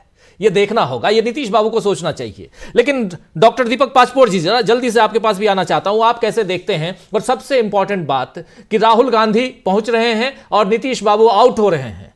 राहुल गांधी चाहते जरूर होंगे कि पूर्णिया की जो परसों रैली है 30 तारीख को, उस रैली में नीतीश कुमार भी रहें, लेकिन अब नीतीश कुमार बाहर हैं। और एक इंपॉर्टेंट बात यहां जो प्रशांत टंडन जी कह रहे थे कि ट्रायंगुलर फाइट वाली सीटों पर 148 सीटें लोकसभा की ऐसी हैं जहां ट्रायंगुलर फाइट्स हैं, वहां पर नीतीश कुमार को भेजा गया। पहले से शायद आरजेडी को भी और कांग्रेस को भी पता था कि नीतीश बाबू कभी भी पलटी मार सकते हैं, और उधर बीजेपी भी तो पलटी मार है ही। सही कह रहे हैं प्रशांत टंडन जी। तो इन तमाम अगर अलग अलग डैशबोर्ड के अलग अलग तार को जोड़ा जाए तो क्या कुछ निकल के आता है? क्या सब कुछ सोची समझी रणनीति के तहत चलता रहा और यहां जनता जो है वो मूर्ख बनती रही, ये माना जाए, या सियासत में ऐसे खेल होते रहते हैं, ये देखा जाए? जी, सियासत में खेल होते हैं और अक्सर शासकों को लगता है कि हम जनता को मूर्ख बना रहे हैं, लेकिन जनता जो है वो अपने वक्त का इंतजार करते रहती है। कभी कभी वो इंतजार जो है थोड़ा लंबा भी हो जाता है, इसमें कोई शक नहीं। लेकिन शासकों को यह पता होना चाहिए कि यह ऐसा वक्त आता ही है जिस समय आपकी जो नब्ज है, आपकी जो गर्दन है, वो किसी ने वो जनता के पास पहुंचेगी। इसीलिए कहा गया कि जो अल्टीमेट जो ताकत है वो जनता के बीच इसीलिए जाती है, लेकिन ऐसे शासक अक्सर परास्त होते ही हैं। इसीलिए सबसे अच्छा मार्ग जो तमाम नेताओं ने माना है कि डेमोक्रेटिक तरीके से आप लड़िए, डेमोक्रेटिक व्यवहार कीजिए। दूसरी बात जो यहाँ पे जो हम एक बात जरूर कह रहे हैं कि सामाजिक जो जातिगत जनगणना है उसको लेके आएगा, लेकिन देखिए कुछ और व्यवहारिक अड़चने आएंगी कामकाज के दौरान और प्रशासन के दौरान। 2017 में जिस समय नीतीश कुमार अलग है, उनकी दो मुख्य शिकायतें थी। पहली मुख्य शिकायत ये थी कि ये जो दो उप मुख्यमंत्रियों का जो फार्मूला है ये बड़ा गड़बड़ है, इससे काम नहीं होता। और दूसरा उन्होंने कहा था कि जो एनआरसी की जो बात कर रही है भारतीय जनता पार्टी, उसके भी वो खिलाफ थे। एनआरसी अगर तीसरी बार भारतीय जनता पार्टी केंद्र में आ जाती है तो एनआरसी की तैयारी पूरी है, ये बात अप्रत्यक्ष तरीके से और प्रत्यक्ष तरीके से, दोनों ही तरीके से कही जा चुकी है। दूसरी बात, अब दोबारा उप मुख्यमंत्री दो हैं, अब आप क्या करेंगे? अब आप इसको कैसे जस्टिफाई करेंगे अपने पुराने कदम को? लेकिन जैसा होता है कि ठीक है, जिनको पलटने की आदत होती है उन लोगों को बहुत ज्यादा कुछ जस्टिफाई नहीं करना पड़ता, लेकिन नीचे के कार्यकर्ता और जो सेकंड लाइन की जो लीडरशिप है वो इसको किस तरीके से एक्सप्लेन करेगी। देखिए, बहुत सारी चीजें अब सामने आने वाली है। अभी राहुल गांधी जो आने वाले हैं, ये सबसे बढ़िया मौका मिला है तेजस्वी यादव को अपनी लीडरशिप दिखाने का। मुझे ऐसा लगता है कि वो अपनी पूरी ताकत झोंक देंगे कांग्रेस के साथ मिलकर, एकजुटता भी दिखाने के अब वक्त है। और तेजस्वी यादव के लिए ऐसा एक मौका है कि साबित कर देंगे कि नीतीश कुमार की यहाँ बिहार का काम जो है बड़े जबरदस्त ढंग से चलता है। तीसरी बात, सुशील मोदी जो है ठंड में बड़ी कांपती आवाज में बोल रहे थे। हालांकि हमारे 3 साथी जो है उनकी ठंड के कारण शॉल तो जरूर ओढ़े हैं, लेकिन उनकी आवाज में कोई कंपन नहीं था। आप सुशील मोदी का अगर वो बयान सुने कि आपने ऐसा क्यों किया, तो वो कह रहे थे कि हमने जंगल राज से बचाने के लिए जो है वो इस तरीके से फिर से सत्ता में परिवर्तन लाया है। तो उनको पूछा रिपोर्टर ने कि जंगल राज किसका, तो बोले पहला वाला। बोले फिर आपने पहले क्यों कुछ नहीं किया? तो कहते हैं कि उस समय मुख्यमंत्री जो थे वो नीतीश कुमार थे, हमारे हाथ में बहुत कुछ नहीं था। तो भाई अभी तो फिर से मुख्यमंत्री नीतीश कुमार ही है, तो आप उस जंगल राज के खिलाफ कैसे लड़ेंगे? मतलब इतनी सारी विसंगतियां निकल के आएंगी, जिसके कारण मुझे लगता है कि जेडीयू के लोगों का जनता के बीच उठना बैठना और बात करना बड़ा मुश्किल हो जाएगा। आप याद कीजिए, जिस समय रेल मंत्री थे नीतीश कुमार, उन्होंने एक एक्सीडेंट के बाद जो है वो एक तरह से इस्तीफा ही दे दिया था उन्होंने रेल मंत्रालय से। लेकिन कोरोना में सैकड़ों लोग मरे, बिहार के मजदूर पैदल चले आ रहे हैं, उनके लिए कोई उपाय नहीं थे, दवाइयां नहीं थी, कोई ट्रेन नहीं थी, कोई बस नहीं थी। लेकिन इसके बाद भी कभी भी नीतीश कुमार ने उसके ऊपर कोई रिएक्शन नहीं दिया था। उसके बाद आप याद कीजिए, बिहार में एक शराब कांड हुआ था जिसमें काफी, मेरे ख्याल से 70-80 लोग शायद उसमें मारे गए थे अवैध शराब के कारण। नीतीश कुमार ने किसी तरीके का कोई उसमें रिएक्शन नहीं दिया। और अंतिम बात, जिस समय कोरोना था बिहार में, जिस समय हाहाकार मचा रहा था, तो उस समय तेजस्वी यादव थे जो लोगों के पास मदद पहुंचा रहे थे। तो तेजस्वी यादव के सामने एक ऐसा जबरदस्त अवसर आया है कि मुझे लगता है कि नीतीश कुमार की जो कमी है उसको वो पूरा कर देंगे। और मुझे लगता है कि राहुल गांधी की यात्रा पहले जितनी सक्सेसफुल नहीं हो रही थी, शायद उससे भी कहीं बढ़कर सफल होगी, क्योंकि अब कांग्रेस को भी दिखाना है, तेजस्वी यादव को भी दिखाना है कि बिहार का काम जो है वो नीतीश बाबू के बिना चल सकता है। अब जो है नीतीश कुमार अगर असम के मुख्यमंत्री जैसी गलतियां करेंगे तो जो रही सही उनके थोड़ी बहुत जो साख तो क्या बची है, साख के बारे में बात करना ही बेकार है, लेकिन जो थोड़ी बहुत लोगों के बीच थोड़ी बहुत सहानुभूति होगी या कोई स्टैंडिंग होगी, उनकी समर्थक होंगे, फॉलोइंग होगी, वो भी खत्म हो जाएगी। राहुल अब इस समय बिहार में मुझे लगता है कि उतना ही बड़ा धमाल करेंगे जितना कि वो पहले से करते आ रहे हैं। राजीव जी बिल्कुल, राहुल गांधी बिहार में प्रवेश कर रहे हैं कल, और उससे पहले आज वेस्ट बंगाल में हैं, और कहा जा रहा है कि ममता बनर्जी से भी उनकी मुलाकात हो सकती है। क्या कुछ होता है वो खबरें हम आप तक पहुंचाएंगे। राहुल गांधी और ममता बनर्जी के बीच बातचीत हुई है, इतनी खबर तो है, और लेकिन मुलाकात होती है कि नहीं होती है देखा जाएगा। सबसे महत्वपूर्ण बात कि इंडिया गठबंधन में ममता बनर्जी बनी हुई हैं और कह रही हैं कि इंडिया गठबंधन मजबूत है। वैसी ही बात अखिलेश यादव कह रहे हैं अपनी तरफ से, और कह रहे हैं कि नीतीश बाबू आपने बड़ी गलती कर दी, पीएम पद के कैंडिडेट आप हो सकते थे, लेकिन आप मुख्यमंत्री पद स्वीकार करके भाजपा के साथ चले गए। भाजपा ने आपके साथ खेला कर दिया है, क्योंकि आप पीएम पद के मटेरियल थे, पीएम मटेरियल सीएम बनाकर छोड़ दिया भाजपा ने, क्योंकि वहां पीएम पद का उम्मीदवार पहले से बरकरार है नरेंद्र मोदी के नाम से, आप जानते हैं। तो ये सब कुछ यहां सियासत में, बिहार की सियासत में चल रहा है। बात शॉल की भी हो रही है। हमारे 3 साथी शॉल ओढ़े हुए हैं, आप देख लीजिए, जिसमें से 2 साथी जो नीचे दिखाई दे रहे हैं दोनों कोने में, एक तरफ अमलेंदु उपाध्याय जी और दूसरी तरफ प्रोफेसर अखिल स्वामी जी, दोनों के शॉल लगभग एक तरह के हैं। चर्चा यह भी हो रही थी कि ये शॉल क्या एक ही जगह से आए हैं। जरा पूछता हूं अमलेंदु उपाध्याय जी से, अमलेंदु जी, क्या कुछ आप देखते हैं? शॉल की कहानी, गर्माहट अंदर भी है, गर्माहट बाहर भी है। सियासी गर्माहट शायद दिल्ली की सर्दी से ज्यादा है। आप दोनों दिल्ली में हैं, इसलिए भी पूछना चाहता हूं, एक ही जगह की शॉल, क्या बिहार की राजनीति का कुछ असर आप लोगों के ऊपर भी है कि इतनी ज्यादा जो वहां की गर्माहट उसको ओढ़ के बैठे हुए हैं आप लोग?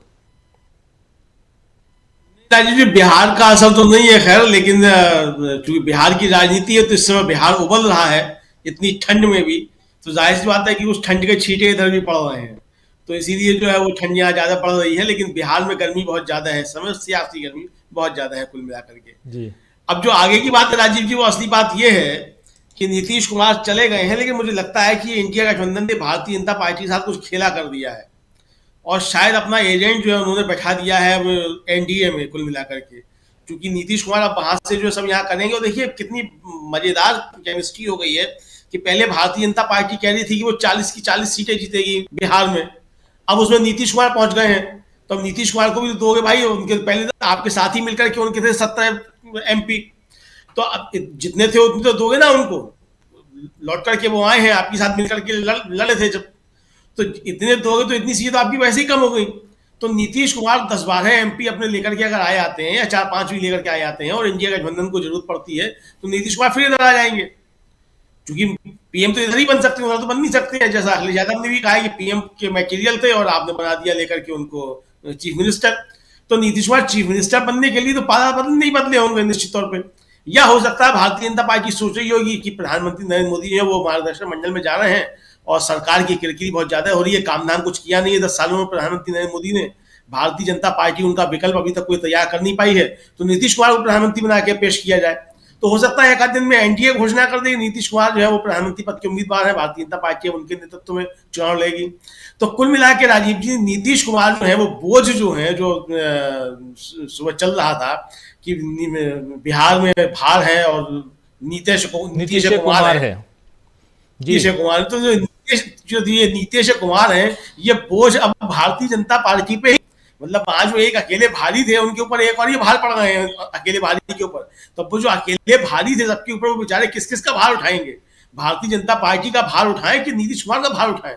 तो ये नीतीश कुमार जो है मुझे लगता है कि वो दूध में जो नींबू डालने वाला काम जो है जो इधर कर रहे थे, तो इधर तो नहीं फाड़ पाए वो दूध को, लेकिन उधर जाकर के जरूर फाड़ देंगे नीतीश कुमार वहां जाकर के। अब वहां चिराग पासवान को ज्यादा सीटें चाहिए, नीतीश कुमार तो धोखा दे के चले गए थे, वो तो हनुमान जी हैं मोदी जी के, तो अब मोदी जी के हनुमान जी को ज्यादा दिया जाएगा कि ये जो इंडिया गठबंधन के दूत यहाँ है इनको ज्यादा दिया जाएगा। तो मुझे लगता है कि अभी वहां जाकर के काफी कुछ खेल होगा और हो सकता है कि जब विधानसभा के अंदर चर्चा हो और उस पर विश्वास मत वगैरह पे कुछ हो तो वहां भी कुछ खेल हो, ये भी कुछ हो सकता है। भारतीय जनता पार्टी के अंदर नीतीश कुमार को लेकर के रोष बहुत ज्यादा है, मुझे लगता है कि अमित शाह जो है उन्होंने दिल पे पत्थर रख करके स्वीकार तो कर लिया है, क्योंकि नीतीश कुमार तो इसके लिए जाने जाते हैं कि वो जो कहते हैं वो करते हैं, वो अपनी बात से कभी पलटते नहीं है। पलटने के लिए तो मोदी जी मशहूर हैं या नीतीश कुमार मशहूर हैं, अपनी बात से तुरंत पलट जाते हैं। जुमलेबाजी मोदी जी करते हैं, अमित शाह ने बताया था, तो अमित शाह तो जुमलेबाजी करते नहीं है, तो लेकिन यहाँ तो अमित शाह जुमलेबाज साबित हो गए, तो उनका जो है बार हो रहा है वो 2023 का ही अप्रैल का, शायद 23 अप्रैल 2023 का है उनका वो कि भारतीय जनता पार्टी के दरवाजे बंद हैं, तो चाबी अमित शाह जी से छीन ली मोदी जी ने उस दरवाजे की जिस पर ताला लगा हुआ था नीतीश कुमार के लिए बंद है, वो खोल दिया मोदी जी ने ताला। तो नीतीश कुमार इसको मतलब अमित शाह नीतीश कुमार को अब कैसे बर्दाश्त करेंगे। तो मुझे लगता है कि राजीव जी अब जो मतलब जिस तरीके से अमित शाह का अपमान हुआ है ये सब मिला करके, अब चाहे मोदी जी ने किया हो चाहे नीतीश कुमार ने किया हो, इस पूरे प्रकरण में किसी एक व्यक्ति का अगर अपमान हुआ है तो अमित शाह का हुआ है। आप तो जाकर के अमित शाह को देने, जनता के बीच में मोदी जी को जाके देने नहीं है, वो तो मन की बातें करते हैं। अमित शाह मन की बात तो नहीं करते, अमित शाह तो कार्यकर्ताओं के बीच भी जाते हैं, जनता के बीच भी जाते हैं, उनकी बातें भी सुनते हैं, पत्रकारों के सवालों के जवाब भी देते हैं, लोग उनसे उल्टे सीधे सवाल भी पूछते हैं अमित शाह से। ताकि अमित शाह का जो अपमान हुआ, मुझे लगता है अमित शाह उस अपमान का बदला जो है नीतीश कुमार से लेंगे। अब लोकसभा चुनाव में लेते हैं उससे पहले लेते हैं, ये देखना होगा। चलिए देखना होगा। अभी दोनों एक ही खेमे में है, एक ही टीम के मेंबर हो चुके हैं, दोनों को अपनी अपनी पारी खेलनी है। आगे देखते हैं क्या कुछ होता है। आज अभी आप बिहार में भार है, नीतीश कुमार है।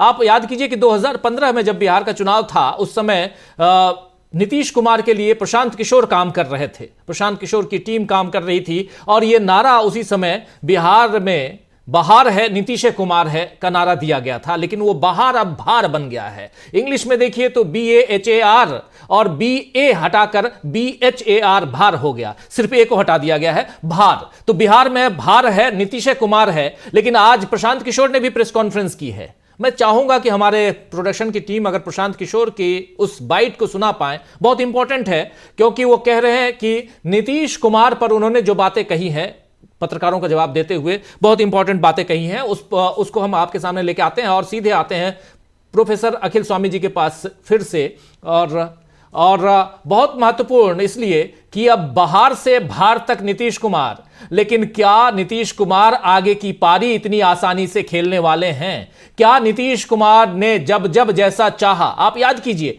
कि इससे पहले जब पलटने वाले होते थे नीतीश कुमार तो वो सीधे सीधे जाके इस्तीफा देते थे, किसी को पता नहीं रहता था। अचानक खबर आती थी कि नीतीश बाबू जो हैं वो राजभवन की तरफ जा रहे हैं, और वहां से निकलते थे, अरे उन्होंने तो इस्तीफा दे दिया, और फिर थोड़ी देर बाद अरे वो तो शपथ ग्रहण समारोह में पहुंच गए हैं। ये बातें होती थी, लेकिन आखिर पिछले 3 दिनों से लगभग 72 घंटे तक ये जो नाटक चलता रहा है, ये 72 घंटे नीतीश बाबू के लिए भारी पड़े होंगे, क्योंकि उनके हाथ में भी बहुत सारे कागज पत्तर जो थे वो नहीं आए थे।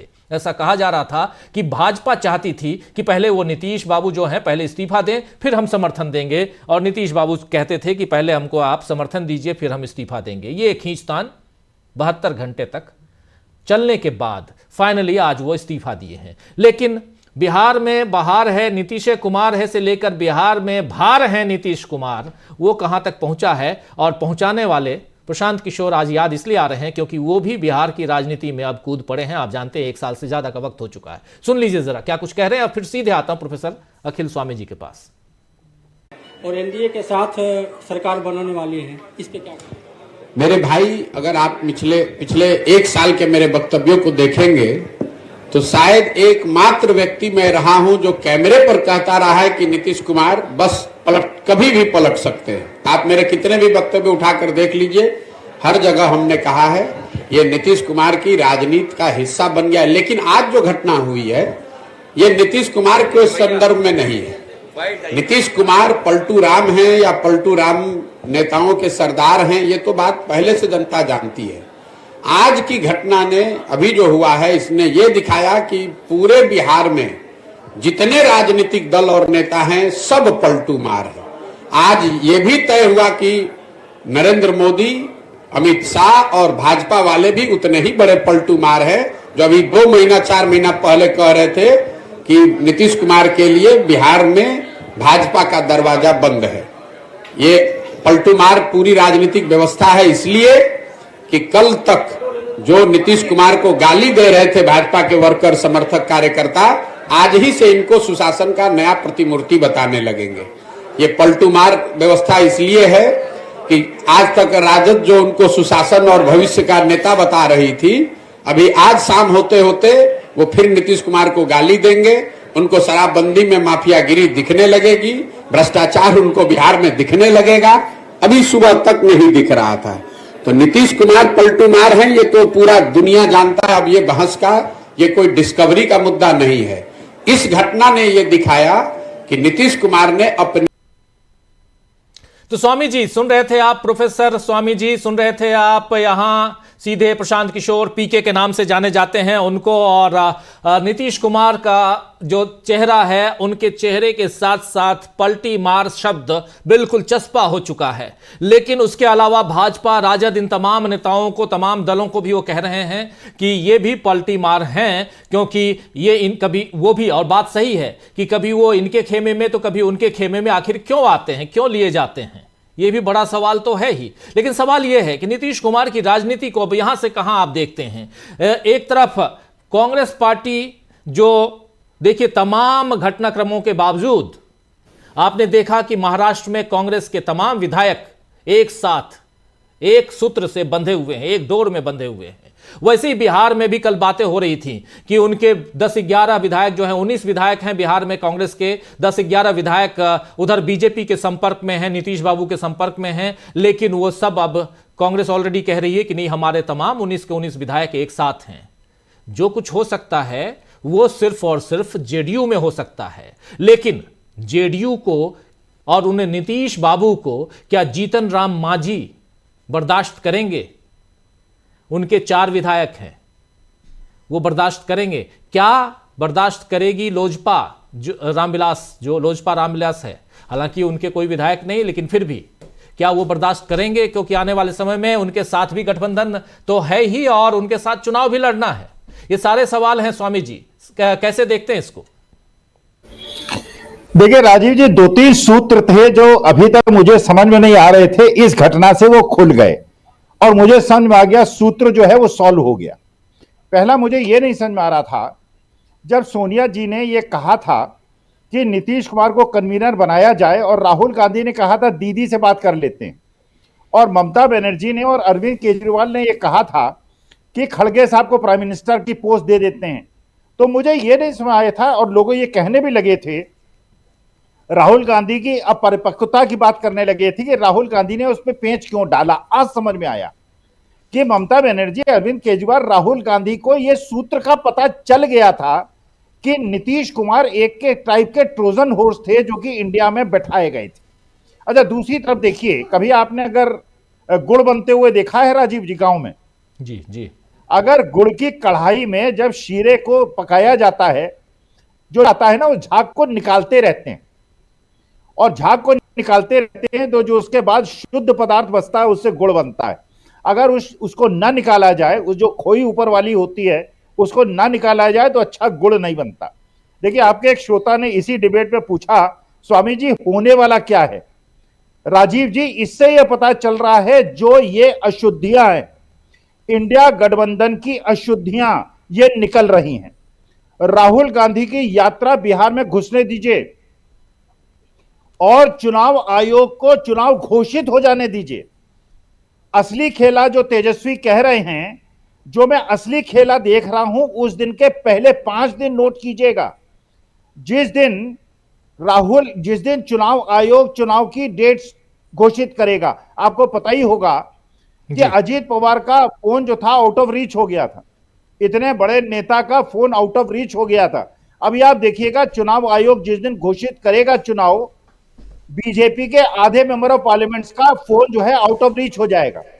गंदगी को निकलने दीजिए।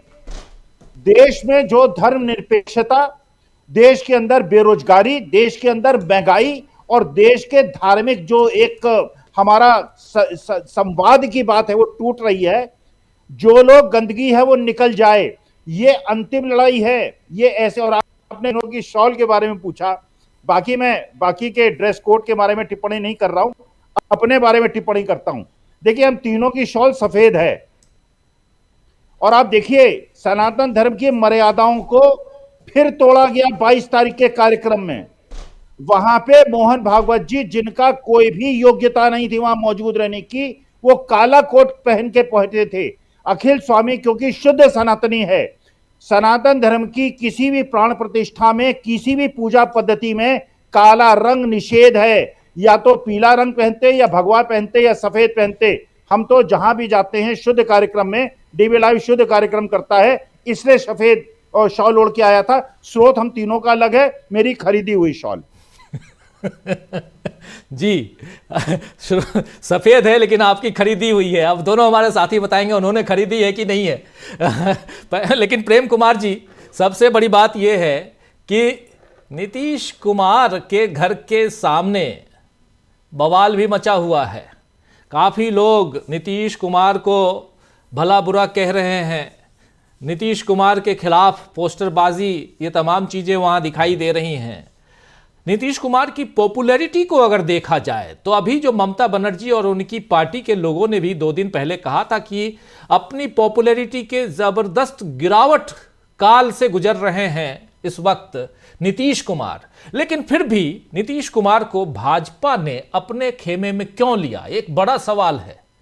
क्या देखते हैं? क्योंकि भाजपा के लोग, खासकर प्रधानमंत्री नरेंद्र मोदी और अमित शाह, दोनों हमेशा चुनावी मोड में रहते हैं। उनको क्या फायदा दिखाई दे रहा है यहां, कैसे देखा जाए? प्रेम कुमार जी, अनम्यूट कर लीजिए, प्लीज अनम्यूट कर लीजिए। जी राजीव जी, अच्छा सवाल है। उससे पहले मैं बोलूं इस शॉल के बारे में, मेरे पापा ने मुझे दी है, ये उनकी शॉल थी जिन्होंने मुझे दी ओढ़ने के लिए।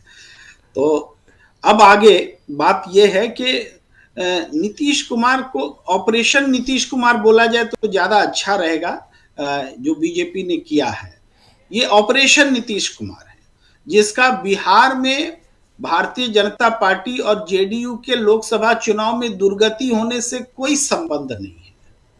उनका एकमात्र मकसद राष्ट्रीय परिप्रेक्ष्य में इंडिया गठबंधन को राहुल गांधी के आने से ठीक पहले उसकी टाइमिंग रखते हुए तोड़ने का भाव देना, संदेश देना कि, और ये जैसा कि हेमंत बिश्वा शर्मा ने कहा है कि राहुल गांधी जहां जहां से जाते हैं वहां वहां कांग्रेस का बंटा ढार हो जाता है और राहुल गांधी जो है बीजेपी के ब्रांड एम्बेसडर हैं। ये वाला जो उनका नैरेटिव है, इस नैरेटिव को एस्टैब्लिश करने के लिए, राहुल गांधी को कमजोर दिखाने या बताने के लिए, कांग्रेस के खिलाफ एक वातावरण बनाने के लिए, अपने खिलाफ जो गठबंधन, देशव्यापी गठबंधन बन रहा है उसके खिलाफ एक वातावरण बनाने के लिए उन्होंने एक ऑपरेशन किया है जिसका नाम ऑपरेशन नीतीश है। तो ये ऑपरेशन नीतीश किया है और ये नेशनल पर्सपेक्टिव से ये काम महाराष्ट्र में भी वो करेंगे। प्रशांत टंडन जी सही कह रहे थे कि महाराष्ट्र में भी करेंगे और दूसरे जगहों पर भी जहां संभव हो सकता है उत्तर प्रदेश में भी करें। भाई उनको अभी आरएलडी पर नजर उनकी बनी हुई है, हालांकि ओम प्रकाश राजभर संभाले नहीं संभल रहे हैं, वो अपनी अलग बात है, लेकिन उनकी कोशिश इंडिया गठबंधन की विश्वसनीयता कैसे कम होगी या उसका डंका पीटने के लिए पॉइंट्स कैसे क्रिएट किए जाएं, ये पैदा करने की है। वरना बिहार में जबकि बीजेपी मोदी मैजिक राम लहर के साथ खड़ी थी और सबका मानना था कि अकेले लड़ती सीट बढ़े या न बढ़े लेकिन नुकसान नहीं होता, पहले से बेहतर होता, ऐसा मानना था सबका, 20-22 तक भी पहुंच जाते थे। लेकिन अब हालत यह है कि नीतीश कुमार जी जब जा चुके हैं बीजेपी में, तो नीतीश कुमार जी के लिए बीजेपी 11 सीट छोड़ने जा रही है और उसका आधार है कि 5 सीट हमने छोड़ा था 2019 में, तो 5 सीट इस बार आपको छोड़ना पड़ेगा 2024 में। तो 16 से 5 घटा दीजिए 11, तो 11 सीट नीतीश कुमार को वो दे रहे हैं। अब ये 11 सीट जो है ना, वो आरजेडी महागठबंधन इंडिया के लिए गिफ्ट है। वो ऑटोमेटिक वो 11 सीटें एक तरह से उन्होंने गिफ्ट कर दिया, माने जीत गया है इंडिया गठबंधन 11 सीट, ये मान लीजिए, क्योंकि नीतीश कुमार उनको बीजेपी जिताना भी नहीं चाहेगी। उनके कार्यकर्ता, सेंट्रल लीडरशिप की बात मैं नहीं कर रहा, वहां का लोकल बीजेपी कार्यकर्ता, इवन जैसे ऑपरेशन पासवान चला था, चिराग पासवान नीतीश कुमार को हराने के लिए, उसी तरह का ऑपरेशन चलेगा। नीतीश को जीतने नहीं दिया जाएगा क्योंकि उनको पर्सनल खुन्नस भी लेना है नीतीश कुमार से। भाई बहुत नरेंद्र मोदी जी को तंग किए हैं नीतीश कुमार, मैं नरेंद्र मोदी जी के साइड से खड़ा होकर बोल रहा हूं जी।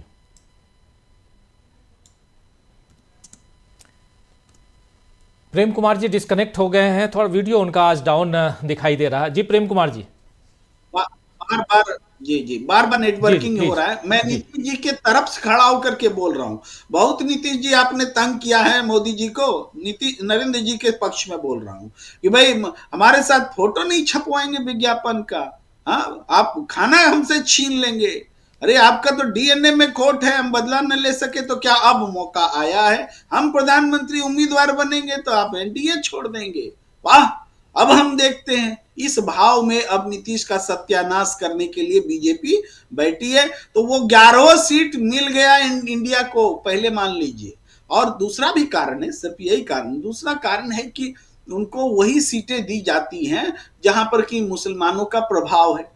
बीजेपी उन सीटों पे लड़ना नहीं चाहती है।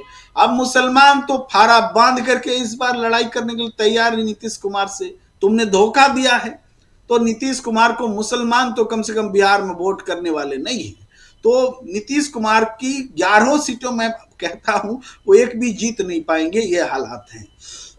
अब बीजेपी जिन सीटों पर लड़ेगी, तो नीतीश कुमार का जो एंटी इनकम कम्बेंसी है प्लस उनका भी, उनके अपने कार्यकर्ता जो गुस्साए हुए हैं, वोट बढ़ेगा नहीं वोट घटेगा। तो इस हालात में बीजेपी की भी हालत पतली हो रही है। गठबंधन कहीं से भी अंक गणित जरूर दिखता है कि मजबूत हो रहा है, लेकिन इसका रसायन शास्त्र इनको कमजोर कर रहा है हर हालत में। तो ये बिहार को ध्यान में रख करके कभी गठबंधन होता ही नहीं। यही सब तो कारण था जो हम कह रहे थे कि नीतीश कुमार नहीं जा सकते एनडीए में। तो इसका मतलब था कि एनडीए में बीजेपी के लिए भी मुश्किल था और नीतीश कुमार के लिए भी कोई फायदे का सौदा है नहीं। तो इस हिसाब से हम देखें तो हाँ, हो सकता है उन्होंने कुछ सौदेबाजी की हो कि हम उपराष्ट्रपति बन जाएं, कहीं गवर्नर बना दिए जाएं, तो भी उनको धोखा ही मिलेगा, उसको उस पर बीजेपी चलेगी नहीं, ये बात समझ लीजिए। तो ये पूरे आपके प्रश्न का जवाब है। राष्ट्रीय परिप्रेक्ष्य में इंडिया गठबंधन से डरी हुई पार्टी भारतीय जनता पार्टी ने एक ऑपरेशन लोटस किया है और ऐसे ऑपरेशन के लिए देश भर में उनकी कोशिशें चलती रहती हैं और चलेंगी भी। जी चलेंगी, लेकिन एक बहुत महत्वपूर्ण बात यहाँ उस पर भी चर्चा होनी चाहिए, जाति आधारित जनगणना, और उसको नीतीश कुमार की सरकार, तेजस्वी यादव और कांग्रेस पार्टी की सरकार लेकर आई और पहला ऐसा वो था जनगणना, पहली जनगणना थी जिसको किसी भी राज्य ने रखा, सामने रखा। उसके बाद उस आधार पर बिहार में हमने देखा कि रिवाइव भी किया इन लोगों ने, खासकर जिसमें अलग अलग जातियों को जो समर्थन प्राप्त है उनको जो कुछ मिलना चाहिए, कहीं 60%, कहीं 50%, कहीं कुछ और की बात होती रही है, लेकिन यहाँ पर जो बातें हैं वो 75% तक जा चुकी हैं। यानी आरक्षण की बात मैं कर रहा हूँ, आरक्षण और समर्थन दोनों चीज़ें। इसको अगर देखा जाए प्रोफेसर रविकांत जी, अब चूंकि ये पार्टी नीतीश बाबू अब उधर जा चुके हैं और हम लोग देख चुके हैं कि भाजपा कतई नहीं चाहती है कि सोशल जो न्याय की बात राहुल गांधी कर रहे हैं, सामाजिक न्याय की बात उस जगह तक पहुंचा जाए, उधर कोई बात की जाए, चाहे वो मणिपुर की घटना का जिक्र आए या किसी और घटना का जिक्र आए, हर जगह सामाजिक न्याय की बात होती है और वैसे ही सामाजिक आधार पर जनगणना की बात भी है। अब इसको कैसे देखा जाए? नीतीश बाबू अब पलटी मार चुके हैं, जाति आधारित जनगणना का मामला सामने आ चुका है, लेकिन इसको और आगे बढ़ाने का काम था जो अब शायद खटाई में पड़ते हुए दिखाई दे। लेकिन जब चुनाव सामने है और अब अपोजिशन यानी इंडिया गठबंधन इन तमाम मसलों को सामने लेकर आएगा, तब नीतीश बाबू का क्या रोल हो सकता है? राजीव जी, अब बिहार में पलटू राम और जय श्री राम दोनों एक साथ हैं, तो उसमें जाति जनगणना और सोशल जस्टिस ये सब आता कहां है? तो जो पिछले दिनों नीतीश कुमार ने राजनीति की, जातियों को सामाजिक न्याय देने की बात उन्होंने की, रिजर्वेशन को उन्होंने बढ़ाया, 75% तक पहुंचाया, अति पिछड़ों को लेकर के उन्होंने एक बड़ी छलांग मारी रिजर्वेशन में, और वो कर्पूरी ठाकुर का वारिस होने की बात वो करते रहे। लेकिन उन्हें उन सवालों का सामना भी करना पड़ेगा कि वही कर्पूरी ठाकुर जब उन्होंने ओबीसी को आरक्षण दिया था तो जो जनसंघ पार्टी उनका समर्थन कर रही थी उसने अपना समर्थन खींच लिया था। और इतना ही नहीं, जो गालियां कर्पूरी ठाकुर को दी गई थी कि कर्पूरी वो जो उस्तरा और ये मुख्यमंत्री हटाइए, आप तो ये रखिए, ये आरक्षण कहां से आई, कर्पूरिया की माई भी आई, इस तरह की जो गालियां दी गई थी, वो गालियां किन लोगों ने दी थी? जनसंघ के लोगों ने दी थी, जिसका ही नया अवतार ये बीजेपी है। तो वो कर्पूरी ठाकुर के वारिस जो बिहार में है, जो उस राजनीति को, जो उस समाज नीति को जानने समझने वाले लोग हैं, वो क्या नीतीश कुमार से अब नहीं पूछेंगे? जाति जनगणना की क्या बात अब नीतीश कुमार कर सकेंगे? वो पहले तय कर लें। नरेंद्र मोदी तो जाति जनगणना का नाम नहीं लेते, नरेंद्र मोदी तो ये मानते ही नहीं है कि जातियां हैं। अब उन्होंने 4 जातियों की एक नई कैटेगरी बना दी थी। तो नीतीश कुमार को इन तमाम सवालों का सामना करना पड़ेगा, और जो वो हमला करते रहे हैं बीजेपी की पॉलिटिक्स पर, अब खुद उन तमाम हमलों का उनको सामना करना पड़ेगा। तो ऐसे में जो तमाम इतिहास नीतीश कुमार का है, नीतीश कुमार का एक बेहतर इतिहास भी रहा है, लेकिन ये जो आखिरी पलटी है इसने उनको एक तरह से पूरे इतिहास में काले अक्षरों में दर्ज करा दिया है। राजीव जी, इस समय जब डेमोक्रेसी और कॉन्स्टिट्यूशन दोनों खतरे में है, उस समय नीतीश कुमार जब इंडिया अलायंस में आए थे और उन्होंने बागडोर संभाली थी, सूत्रधार बने थे, मुझे लगता है कि अगर मैं एक हाइपोथेसिस का इस्तेमाल करूं, नीतीश कुमार अगर सब कुछ छोड़ करके, सत्ता का लोभ भी छोड़ करके अगर इस इंडिया अलायंस को आगे बढ़ाते और नरेंद्र मोदी को सत्ता से बेदखल करते, तो शायद इतिहास में की गई उनकी सारी गलतियों को माफ कर दिया जाता और उनका इतिहास में नाम स्वर्ण अक्षरों में दर्ज होता। ये अवसर छोड़ दिया नीतीश कुमार ने और अब नीतीश कुमार हमेशा प्रश्नांकित रहेंगे। और ऐसे वक्त में भी कि जब इतनी स्थिति खराब थी, वो 2002 में भी नरेंद्र मोदी के साथ खड़े थे। उस समय रामविलास पासवान ने इस्तीफा दिया था, लेकिन तब भी वो रेल मंत्री बने रहे। तो नीतीश कुमार का तो ये इतिहास रहा है, लेकिन ये वक्त बहुत नाजुक था। ऐसे वक्त में लोग उनकी तरफ बहुत देख रहे थे, तो अब नरेंद्र मोदी के साथ जाना नीतीश कुमार को बहुत भारी पड़ने वाला है, सिर्फ वर्तमान में ही नहीं, आने वाले भविष्य में भी। जब इतिहास लिखा जाएगा तब भी इतिहास उनके साथ इंसाफ नहीं करने वाला है। और इसलिए मैं कह रहा हूं कि नीतीश कुमार ने एक बहुत बड़ी गलती की। जी, नीतीश कुमार ने एक बहुत बड़ी गलती कर दी है और वो पलट गए हैं। महागठबंधन से उन्होंने एनडीए ज्वाइन कर लिया है। इंडिया गठबंधन में जैसे तेजस्वी यादव और तमाम विपक्षी दलों के नेता कह रहे हैं कि इंडिया गठबंधन में रहते तो इंडिया गठबंधन के न सिर्फ संयोजक पद की कुर्सी उनके लिए हो सकती थी, बल्कि वो प्रधानमंत्री पद तक भी जा सकते थे। लेकिन क्या एनडीए में रहकर कि ये सब कुछ मिल सकता है? बड़ा सवाल है। जरा आखिरी क्लोजिंग कमेंट चाहूंगा प्रशांत टंडन जी आपसे। प्रशांत जी, तेजस्वी यादव के बयान को किस हिसाब से आप देखते हैं? तेजस्वी यादव ने जो कहा है कि खेल तो अभी शुरू हुआ है, पिक्चर अभी बाकी है, क्या देखा जाए? क्या खेल अभी शुरू हुआ है और क्या पिक्चर अभी बाकी है? हो सकता है, क्या कुछ हो सकता है? राजीव जी, पहले जरा नीतीश कुमार के बारे में बात कर लें कि एक ऐसा व्यक्ति जो अभी प्रोफेसर रविकांत भी कह रहे थे, जो जेपी आंदोलन से निकला हुआ व्यक्ति और जो मंडल की राजनीति पे आके चमका, उसके ऊपर चुटकुले बनाए जा रहे हैं।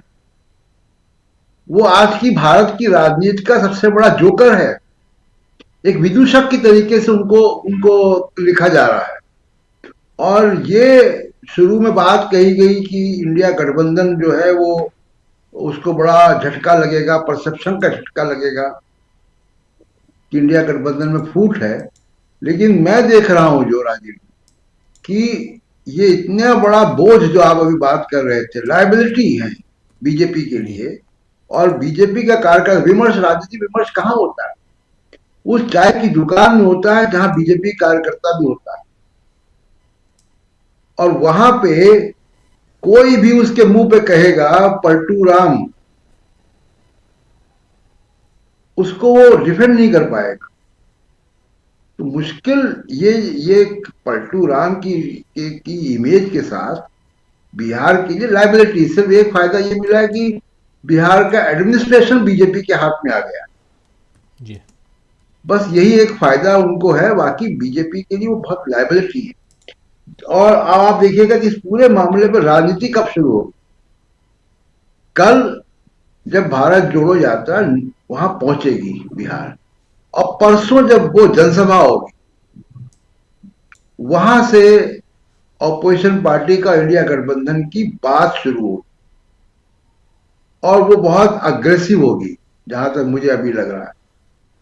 तो बिहार की राजनीति तो अभी जो पिक्चर है बाकी है, वो यही बाकी है पिक्चर कि बिहार की राजनीति बहुत अग्रेसिव होगी। और देखिए नीतीश वहां तेजस्वी यादव एक निर्विवाद रूप से एक बड़ा नेता बन के निकल आया। तेजस्वी यादव ने 3 लाख नौकरियां दी हैं। रोज उसके ट्वीट में देख रहा था, वीडियो देख रहा था, मीडिया तो कवर करता नहीं जाता जी। तो वो रोज अपॉइंटमेंट लेटर्स दे रहे थे, अब नौकरियां दे रहे हैं लोगों को। 3 लाख नौकरियां उसने दी, अपना वादा उसने पूरा किया। प्लस जातिवार जनगणना या जातिवार सर्वे जो हुआ उसका पूरा क्रेडिट बिल्कुल सीना ठोक कर आरजेडी लेगी। और प्लस जो मुस्लिम मतदाता है, तो ये इतनी बड़ी कंस्टिट्यूंसी वहां बन जाएगी और नीतीश कुमार जातिवार जनगणना का जा भी नहीं बोल पाएंगे। बीजेपी इनके ऊपर बिल्कुल एकदम निगाह रखेगी, इनकी क्या बोलते हैं क्या नहीं बोलते हैं। तो ये बहुत बड़ी लायबिलिटी बीजेपी के लिए बनने जा रहे हैं। दूसरा ये कि मुझे ऐसा लगता है तमाम सारी बातों के अलावा कि राम मंदिर का असेसमेंट बीजेपी कर रही है और बहुत जल्दी उन्होंने असेसमेंट कर लिया कि जो राम मंदिर के बारे में शोर मचा कि इससे बीजेपी का इलेक्शन ही पूरा पलट जाएगा, वो ऐसा बीजेपी नहीं महसूस कर रही। बीजेपी महसूस कर रही होती तो अयोध्या के राम और जय श्री राम से पलटू राम तक का जो सफर तय किया है 1 सप्ताह के भीतर, वो नहीं करती। और जिस तरीके से असम के मुख्यमंत्री हेमंत बिस्वा शर्मा को 2 राहुल गांधी दिखने लगे, ये सब चीजें बता रही हैं कि बीजेपी राम को लेकर जितना आश्वस्त थी, राम जी ने उनकी नैया उतनी पार की नहीं है, इसलिए वो पलटू राम की तरफ आ गए हैं। तो ये बड़ी लायबिलिटी साबित होंगे राजीव जी बीजेपी के। जी बिल्कुल, एक बड़ी लायबिलिटी साबित होने जा रहे हैं नीतीश कुमार, जो अब महागठबंधन से जा चुके हैं, एनडीए में बीजेपी के साथी बन चुके हैं। हम यानी हिंदुस्तानी आवाम मोर्चा, जिसके मुखिया हैं जीतन राम मांझी, एक बार के मुख्यमंत्री रह चुके हैं, वो नीतीश कुमार ने ही बनाया था। वो भी क्या कुछ करते हैं ये भी देखना होगा, क्योंकि सियासी घमासान बहुत तेज है और उसमें इधर दूसरा खेमा यानी महागठबंधन का, जिसमें कांग्रेस है, राष्ट्रीय जनता दल है और वाम दलों का गठबंधन, ये तमाम जो दल हैं ये क्या कुछ करते हैं। अभी कल राहुल गांधी बिहार में आने वाले हैं, अररिया से वो अपनी सभा अपनी जो यात्रा है आगे बढ़ाएंगे और वहाँ से पहुँचकर पूर्णिया में जो आम सभा करेंगे, रैली करेंगे, उस रैली में कितने लोग आते हैं, क्या कुछ वहाँ कहते हैं राहुल गांधी, ये देखना दिलचस्प होगा।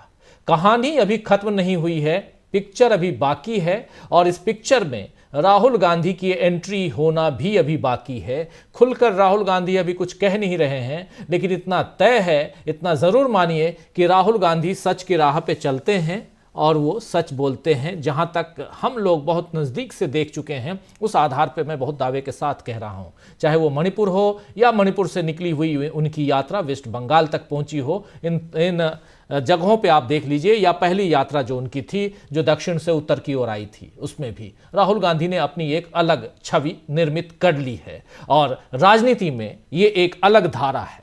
इस धारा पे चलते हुए भी वो सफल हो रहे हैं, ये भी दिखाई दे रहा है, जिसमें कुछ राज्य तो उनके खाते में, और खासकर वो राज्य तेलंगाना, छोटा प्रदेश है लेकिन बहुत महत्वपूर्ण है, जहां कांग्रेस तीसरे नंबर की पार्टी होती थी, पहले नंबर पर आज विराजमान है। तो कहीं ना कहीं राहुल गांधी की यात्रा का असर है। ये यात्रा का असर बिहार में क्या गुल खिलाएगा और उसके बाद उत्तर प्रदेश में क्या कुछ गुल खिलाने वाला है, ये देखना भी बहुत दिलचस्प होगा।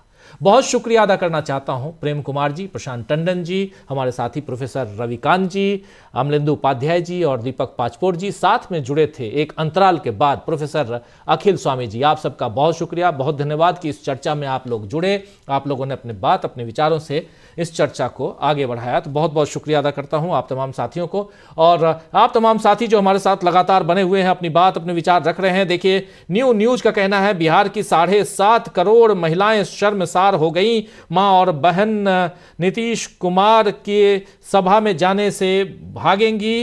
बीजेपी सम्राट चौधरी क्या अब नीतीश के साथ सभा में मंच साझा करेंगे, और करेंगे तो मां और बहनें सभा में, ये कह रहे हैं।